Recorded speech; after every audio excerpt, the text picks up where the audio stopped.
U.S. stock index futures little change this Tuesday morning as investors await commentary from the Federal Reserve Chair Jerome Powell, scheduled to speak at the Council on Foreign Relations at 1 o'clock p.m. Eastern Standard Time. Fed Chair Powell expected to discuss the Fed's outlook on the economy and monetary policy. New home sales, meanwhile, for the month of May, releasing around 10 o'clock in the morning, and consumer confidence figures will follow slightly later in the session.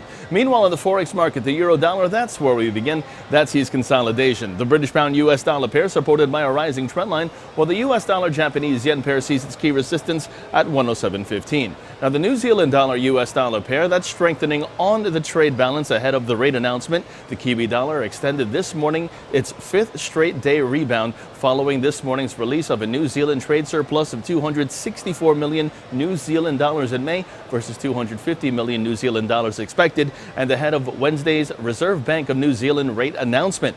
The pair is supported by both its rising 20 and 50 period moving averages on a 30-minute chart, while the relative strength index and MACD are above the neutrality area, illustrating the bullish momentum in place. As long as 66.27 is the support, look for 0.6682. Meanwhile, the Bitcoin dollar sees the upside prevail as long as 11,027 is the support. That's also the pivot point. While in precious metals, gold sees the upside prevail as the relative strength index calls for a new up leg. Long positions above 14.1650 are favored with targets at 14.39 and 14.45 in extension, while silver intraday that moves towards 15.62 a troy ounce.